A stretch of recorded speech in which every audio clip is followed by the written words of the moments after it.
This is 99% Invisible. I'm Roman Mars. Ian Chillag is a radio producer. You might recognize his name from the end credits of the NPR quiz show Wait, Wait, Don't Tell Me, or as the co-host of the now defunct podcast How to Do Everything, which I just loved. It's such a good show. He has a new podcast out right now, launching this week, and it's delightfully weird. Well, the show is called Everything is Alive, and it's an interview show in which all the subjects are inanimate objects. So right. I talk to things. So what made you want to do a show like this? Well, a couple things. Like, one, I think it's just like I would just sort of think this way. Like I'd get up from a chair and think about what a terrible job the chair had and like how the chair must feel about being sat on all the time. Mm-hmm. And then also, like, I think producing for so long, you're always trying to get to like the primary source, and Mm-hmm. like you're always looking for experts. I thought it would be really fun if, like, you're putting together a piece about rainbows or whatever, and like rather than talk to the physicist who understands rainbows, if you could actually talk to the rainbow. So that's kind of the idea. I know that listeners to 99% Invisible are fully capable of accepting that even the most mundane objects are infused with great meaning and can say something about us as humans, but you may not be prepared for that object to actually talk. So I asked Ian for a primer on how to listen to Everything is Alive. If I was talking to a candle, say, like a bedroom candle, like it's not every candle. It's not speaking for every candle. It is one candle that has sat on one nightstand forever and like been blown out by one person forever and has a relationship with that person. But they're kind of aware of their object communities. Like it knows more about candles than we do. It also has like very distinct lifetime of experiences. But the things that it says are all factual. I think I was surprised by that when I first heard the the samples that I've heard. Yeah. They know things. They know real things about their world. For the most part, they're the inanimate object version of the person at the party who like always has an anecdote for everything. They're very aware of history and of stories of what they are. So even though the situation is quite absurd on the face, when you hear a fact, it's a true fact. Yeah. There is so much about the kind of personal life of the object that you know isn't exactly real. But when I'm telling a story about something real, I don't cite it. I don't tell you like where I heard it. And so we're just letting the objects behave in the same way. And so there's probably, there's going to be some mystery, and hopefully people will Google and figure out if things are real or not. This is Everything is Alive, hosted by Ian Chillag. Well, let's just start, settle in, have you introduce yourself for us. My name is Louis, and I am a can of Go-To Cola. That's a store brand. Mm-hmm. Go-To, G-O-2 Cola. So it's similar to Coca-Cola. Similar. People call it a knockoff. I've been called the best of the worst. If you wanted to get my honest opinion, I believe in a blind taste test. Your average person wouldn't be able to tell the difference between me and a can of regular Coca-Cola, but yeah, bottom shelf. We can describe it comfortably as bottom shelf. I'm at peace with that. Literally on the... Most of the time, yeah. Okay. Yeah. Well, there's a lot I want to talk to you about today. Do you need water or anything? No, I'm completely self-contained. I want to ask you about your time before you ended up in the fridge you're in now. So you I take it, you were in a supermarket? Yep. And where were you? I was in a Safeway. I was bought at a case. So there were 24 of us. We were all purchased together, and actually our next residence was a bowling alley for a 12-year-old's birthday party. I saw most of the rest of my case drunk at that party. I was not drunk. I was saved for later and brought home and put into a refrigerator and then forgotten about for a few months, placed in the back of the fridge. Sure. I froze in the fridge. I was in the very back, and the temperature got very cold. I didn't freeze all the way through, but I had a frozen couple of weeks. Pretty chilling. You were slushy inside? I was slushy inside, yeah. And I had a brief adventure when they realized I was still in the fridge and they took me out for a road trip. I got to sit in the front seat cup holder, Yeah. and I took a little fun road trip down to Florida and then back again. And they never got around to drinking me on that trip, and they put me back in the fridge, and that's where I've been ever since. It sounds like you were almost chosen so many times. Yeah. What does it feel like when you're, say, at this birthday party and you're waiting for your moment? Have you ever seen the movie Jaws? Yeah. So you know the story that that Robert Shaw tells to Roy Scheider and the other guy. Anyway, you know the story about the USS Indianapolis, where he's in the water and the sharks are coming and he's waiting to be picked off, and he's waiting and having that long dark night, and one by one he's seeing his friends go. That's kind of what it was like for me. It was terrifying. And on the one hand, I was very angry at human beings for being in this position to consume us. And then on the other hand, I was also very angry. How come you didn't want to consume me? Mm-hmm. Yeah. When you think about being consumed by a human, do you think about the human that you want to be in? If and when I'm finally consumed, I hope I'm consumed by someone who enjoys it. Mm-hmm. But I like to imagine that if you're drunk immediately, that instead of being a painful process, there's the sort of first moment of relief. The can is cracked open. All of this internal fizzing that I have going on finally has somewhere to go. Just sort of drowned out from your external can, and you have that last moment where you're fulfilling your purpose and beginning to blend in with this human being, and you become part of their story.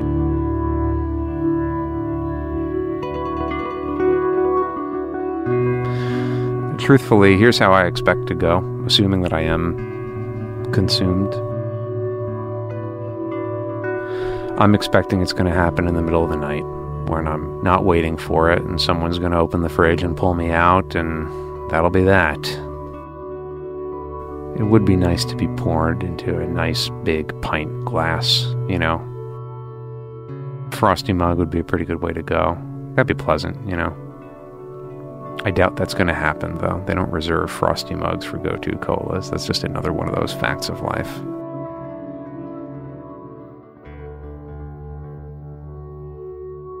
How did you see Jaws? The human being who lives in my house was watching Jaws. They took me out of the fridge and kept me on the table. And I thought, this is it. This is my big moment. Kind of part of me, there was the Robert Shaw scene where he's telling the story of the Indianapolis, and I was thinking, boy, this is just too perfect. This would be amazing. And he was reaching for me. He was going to go for me. And then at the last minute, another human being came into the house and scolded him on not drinking soft drinks. So he put me back in the fridge. Wow. Yeah, that would have been perfect, huh? Yeah. I should ask you, there's a lot of talk right now about the health effects of soft drinks. People tend to think of them as very unhealthy. I was wondering, do you feel unhealthy? Do I feel unhealthy? It's hard to say, because I think if you were feeling the way I feel, you would feel unhealthy. Right. But I feel like me. I can't say that means I feel good. But to go back to your question, unhealthy drinks are not like a new thing by any means. Have you ever heard of Radithor? Radithor? All right, so back in the 1920s, there was an energy drink with radium called Radithor, okay? And the idea was it was just radioactive material in water. They claimed Radithor gave you energy and cured a bunch of things. They also implied that Radithor increased male virility. Radithor also killed, people. So people would just drink radioactive material dissolved in water? Mm-hmm. I'm just looking it up here. There's an eBay ad. There's a bottle of Radithor for sale. Oh, come on now. It's currently $659. You gotta be kidding me. It says here, this certified radioactive water was advertised as a, quote, cure for the living dead, and, quote, perpetual sunshine. Mm-hmm. It goes on. One guy who used it, Eben Byers, died from radiation poisoning, and they had to bury him in a lead-lined coffin. Yeah, that's what you get when you drink radioactive material. So they made a beverage which not only killed a man, but his dead body would have, had they not taken precautions, killed all life around him. Yes, presumably his dead body is still radiating the poisons that he drank from Radithor. In fact, the ad goes on. They exhumed him for study in 1965. Oh, come on. And his remains were still quite radioactive. Yep. It then mentions that the developer of Radithor was not an actual medical doctor. Yeah, that sounds about right to me, too. Also, the bottle is in very good condition. So there's your original power drink for you. That says to me more about human beings than it does about soft drinks, to be perfectly honest. Our willingness, our eagerness to find something to... Your chronic search for potency. Yeah. That's my evaluation of humanity. A chronic search for potency.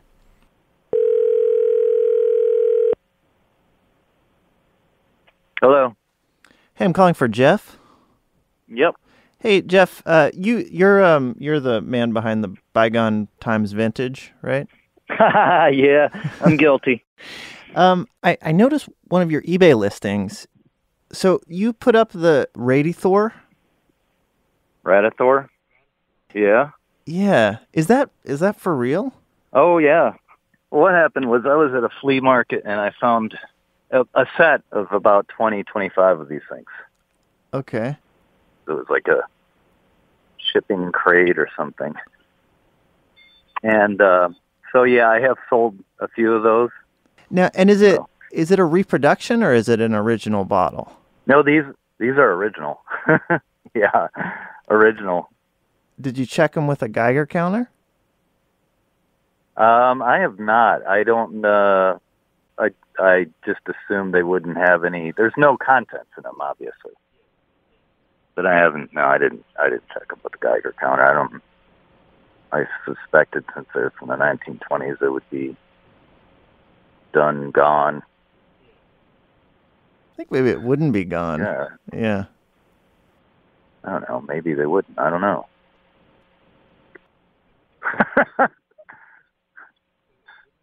Can I put them under a black light or something? I hope it's not still active. I would. Huh.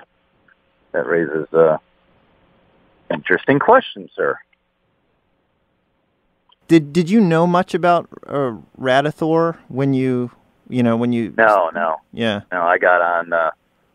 Fortunately, now we have the internet, and Google was quite helpful. It's really an interesting story. I don't know if you've taken the time to look into it, but it's fascinating. Yeah, well, I just heard about it. It's crazy that we humans I know. did that. I like the story about the guy who died from it, and then they dug him up in the 60s in his lead-lined coffin. He was still radioactive. That's why I feel like you should maybe get checked out. I think I will, yeah. I think I will now that you said that, because I didn't really think that the glass would hold any of that, but I guess it's possible. Radiation you don't want to mess around with, I guess, when it comes down to it. No, I hear you. Hey, I have to, I'm driving, and I don't want to, I'm getting onto a busy road now, so I need to, unfortunately, hang up on you. Got it, cool. Yeah. Be safe. Okay, bye. Louis, one quick thing I want to ask you about. I have, in my life, occasionally dropped a can of soda. Oh, yeah. Has that ever happened to you? Oh, it's an awful experience. You feel, obviously very shaken. There's a rush, I guess, in human being terms, it'd be like a rush of adrenaline. Mm-hmm. And for a while, you're feeling just very, very hyper after the shakeup. And then you start to sort of resettle back to a neutral state, but you have this awful kind of nauseous, sicky, sleepy feeling after the fact. And you feel kind of dumb, the shakeup kind of like rattles you a little bit, and it takes a little bit of time for your intelligence to kind of come back to you. It's an awful experience.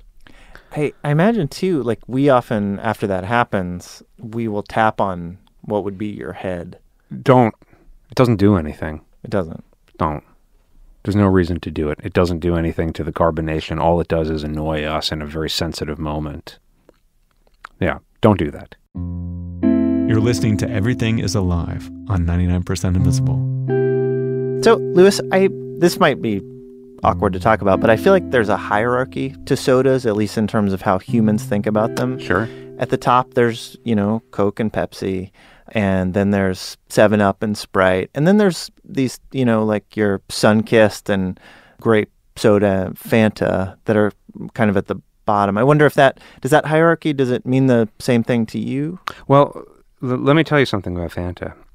I mean, sure, here in the U.S., it's not the most sophisticated soft drink, but overseas, it's huge. Like Japan, huge. Fanta. In Thailand, it's all over the place. If you walk down the street there, you'll see half-open bottles of Fanta everywhere. Strawberry Fanta in particular, everywhere, just hanging out. Just like sitting on the street. Yeah, just on the street, because humans there use strawberry Fanta as an offering to ghosts. So they leave it out on the street because they're giving it to ghosts. Yes. Friendly ghosts, according to local custom, love sweet red soda.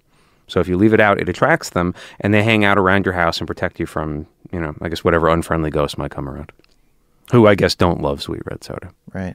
Do you know what it is about strawberry Fanta in particular? Because of the color. So there's a theory that it's because they can't do blood offerings anymore. And so strawberry Fanta, which is another, red viscous liquid, would be the next best thing. Strawberry Fanta, among the sodas available to us, looks the most like blood. Yeah, which I personally don't see. Okay. But, it's a Thailand thing. We humans, we think a lot about, spirits or at least, what might happen to us after we die. Do you, as a cola, do you think about that? The afterlife? Yeah. Oh, yeah. How do you not? You think about it all the time. Yeah. Because, I'm reaching that age myself where I'm probably not going to be around that much longer. Mm-hmm. You are recyclable. Yeah. Which opens up a whole other conversation. My body, my can, will almost certainly be repurposed. And then that leads me to, ask questions of like, well, have I already been repurposed? I don't know. You could have been any number of sodas or anything else. An airplane? I could have been. I actually, when I was younger, I used to have a recurring nightmare that there was a plane crashing. There was an ocean and a beach. And it was nighttime and it was raining and there was a plane crashing on the beach. And I used to like to think that in a previous existence I was part of an airplane and this was some sort of memory that had traveled with me. Maybe I was part of like a, ventilation system on board of a 747 or something. You referred to your can as your body, or your body as your can. Is there an equivalency between, humans talk about body and soul? I'm sorry. No. I'm only sighing because I wish I had the answer to this question. Is there an equivalence? Yes. Yes, the body-mind problem that human beings have been dealing with since the days of Descartes is something all too familiar to us cans of soda. Am I just a can? Am I soda? What does it mean to be soda? Am I part of the larger ocean of soda out there? Am I just the individuated soda? Am I soda interacting with a can? Am I can being slowly eaten away by the soda inside me? I've thought about this a lot. Yeah, I don't have an answer, but it's something I wrestle with all the time. What am I fundamentally? Once the soda's gone, the can remains, but bye-bye me, I think. Yeah, who knows? Who knows? These are the mysteries that permeate every level of existence, as far as I know. I have to say, I think about the type of can you are with the pull tab. Mm-hmm. And then I think about other cans in the kitchen, like a soup can. I don't know if you know any soup cans. I know a couple of soup cans. And it occurs to me, you are so lucky because you think about the way a soup can gets opened. Oh, yeah. A can opener, to me, seems like a torture device.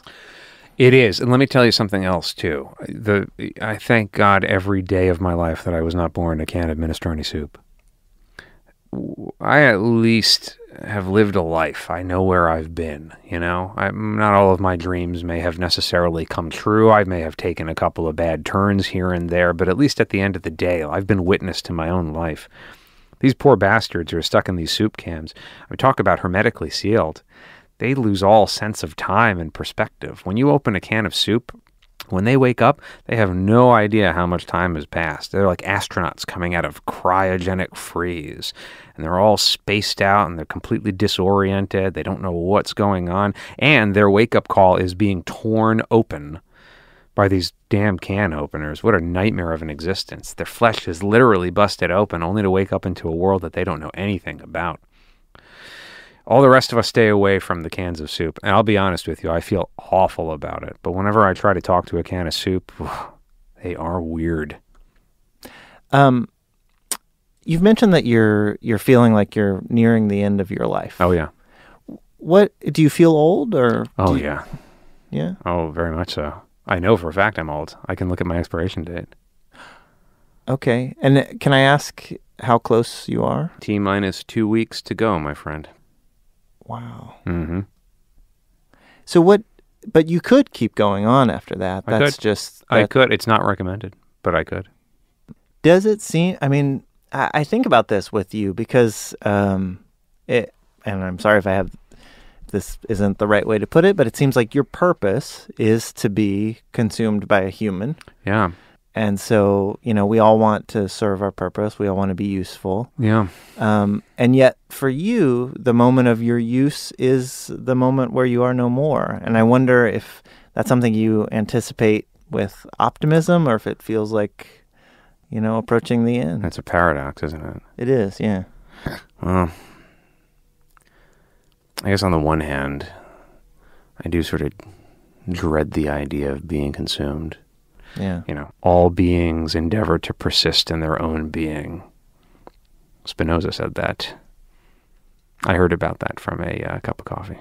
But on the other hand, I guess on some level I still hope that that I will kind of fulfill myself by being consumed. I think that dream is still very much alive. Though if I'm being perfectly honest with you, I do sometimes fear that moment has passed. I feel weird saying this, but I could drink you.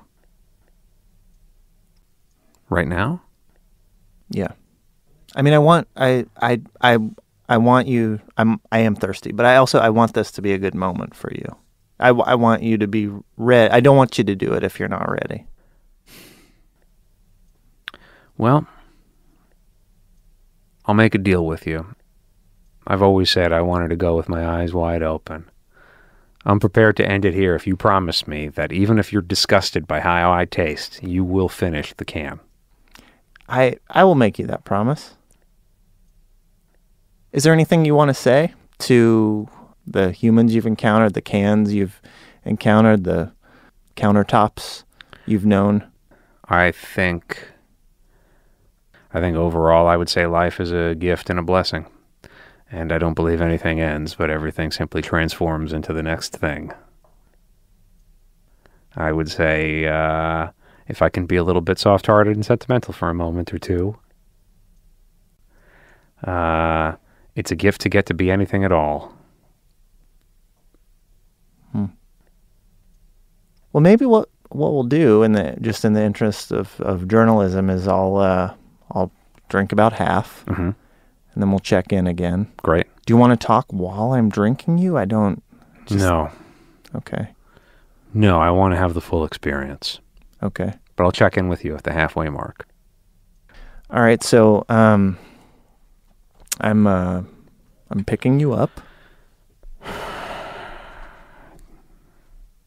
Give me 1 second.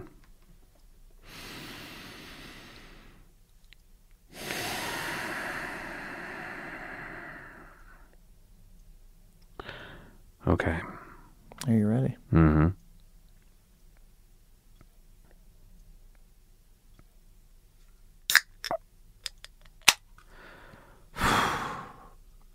This, I have to say, feels delightful. All right. Well, I guess cheers to you with you. Here's hoping for the best.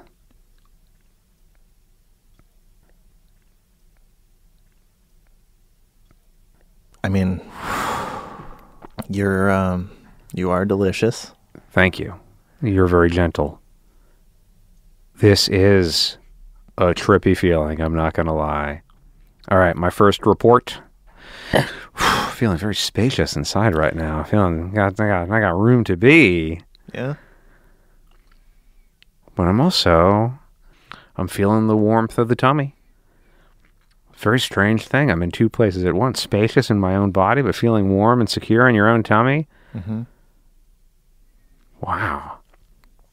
All of a sudden, I find myself thinking about my body.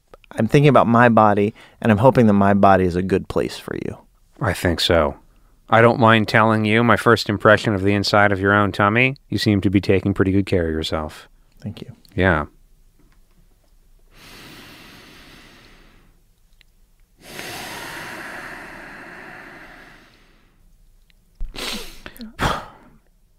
I am seeing some. Are you sweating? Seeing some. With joy. All right, I'm gonna have a little more. You go ahead and finish me off. Okay.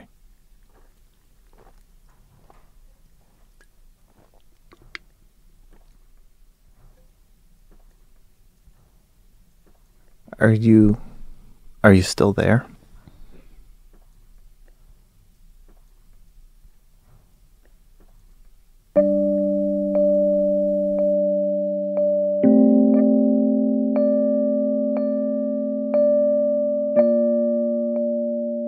Everything is Alive is produced by Jennifer Mills and Ian Chillock. This episode had reporting from Patrick Wynn and Timothy Jorgensen.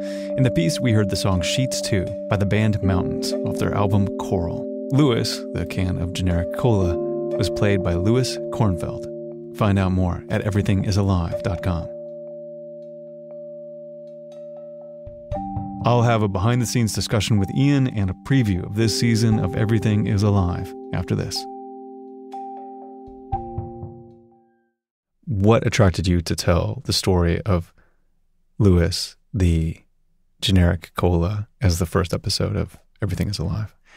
I think I imagined that a can of generic cola would maybe have a chip on its shoulder. It's always being compared to like the big guy, you know, to Coca-Cola.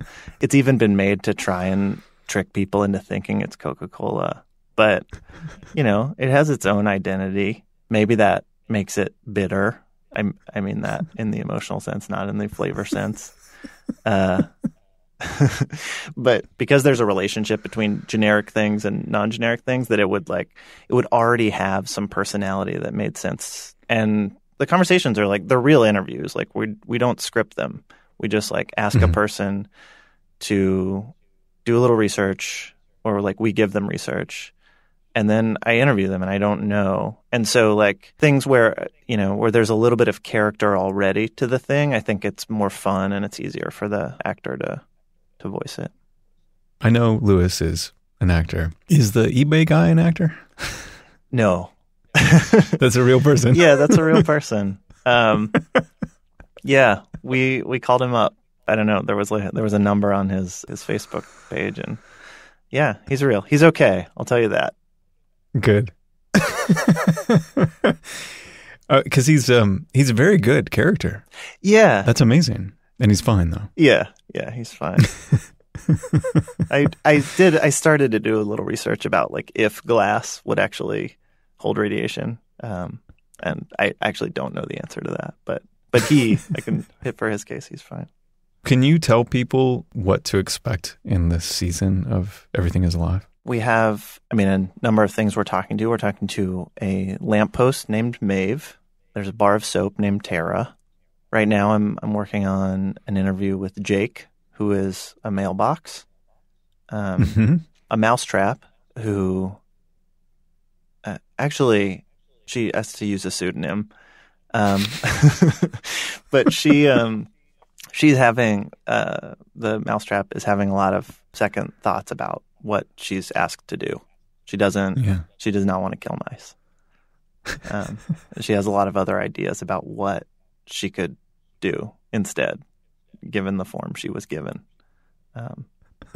None of which are as good as being a mousetrap. Mousetrap can kind of only mousetrap, turns out. That's right.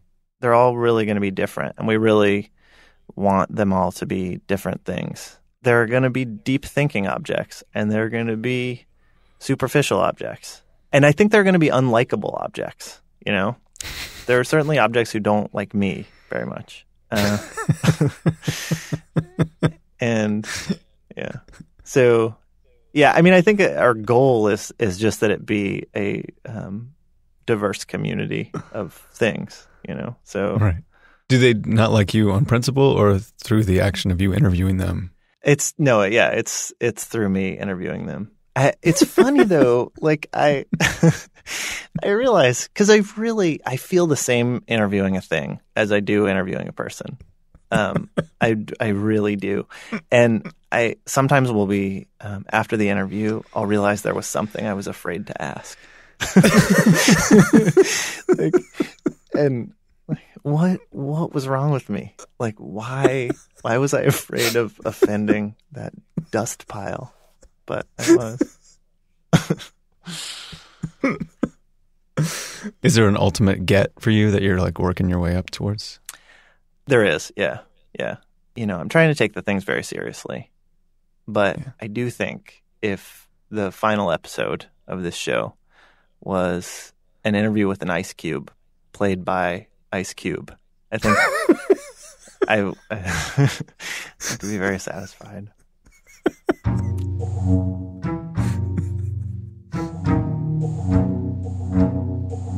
Everything is Alive is the latest show from Radiotopia from PRX. Get it at everythingisalive.com, at radiotopia.fm, on Apple Podcasts, and Radio Public. 99% Invisible is a project of KALW San Francisco and produced on Radio Row in beautiful downtown Oakland, California. You can find the show and join discussions about the show on Facebook. You can tweet at me at Roman Mars and the show at 99pi.org. We're on Instagram, Tumblr, and Reddit too. But our true home on the web is 99pi.org. Radiotopia.